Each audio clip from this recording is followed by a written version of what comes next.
Alright guys, May June 2022, paper 2 question number 4.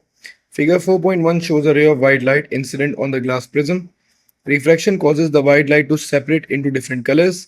Define the term angle of refraction. अच्छा, angle of refraction क्या होता है? It is basically the angle between the refracted ray and the normal. इसको थोड़ा सा अच्छी जब लफ्जों में अगर लिखेंगे, it is the clear angle between the refracted ray and the normal. ठीक है, तो अगर आपके पास नॉर्मल जो है समवेयर अराउंड हेयर है, ठीक है, थोड़ा सा टेंड होगा नॉर्मल वैसे, तो ये वाला एंगल जो होगा this is going to be the angle of refraction. या तो ये रेड के लिए वो वाला होगा, वायलेट के लिए छोटा वाला होगा. समवेयर अलोंग दोस लाइंस आप इसको आंसर कर देंगे, आपको पूरे मार्क्स एग्जामिनर दे देगा.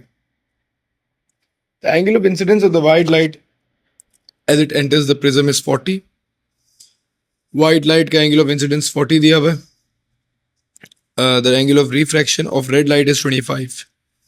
Calculate the refractive index for the red light. अच्छा, कंफ्यूज नहीं होएगा क्योंकि white light comprise of all the colours, तो रेड लाइट भी इसी एंगल ऑफ इंसिडेंस पे जिस पे वाइट आ रही है सेम एंगल ऑफ इंसिडेंस है. ठीक है, देन रेड लाइट थोड़ा बेंड कर रही है, इसका एंगल ऑफ रिफ्रैक्शन जो है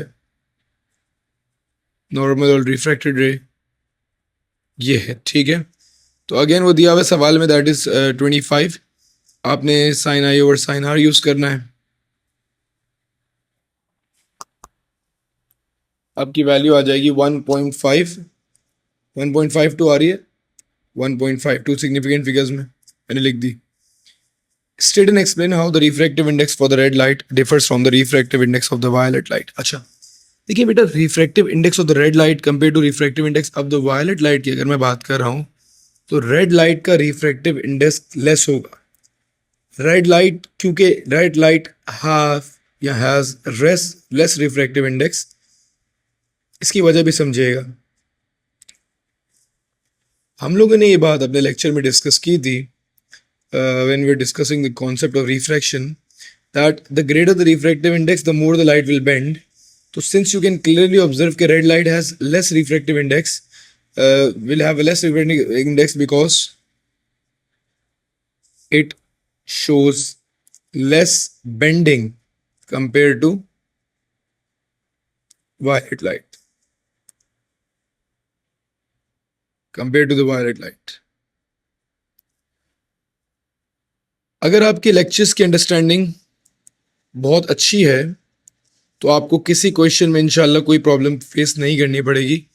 विद दैट आपके पास क्वेश्चंस की रिकॉर्डिंग्स वगैरह सब होती हैं, बट अगर आपकी लेक्चर की अंडरस्टैंडिंग अच्छी है तो आपको कोई एज सच इशू लेक्चर में नहीं होगा.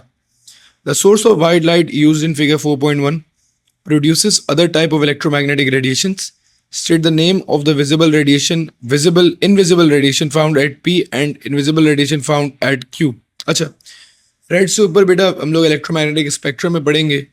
रेड लाइट से ऊपर हमारे पास इंफ्रारेड आते हैं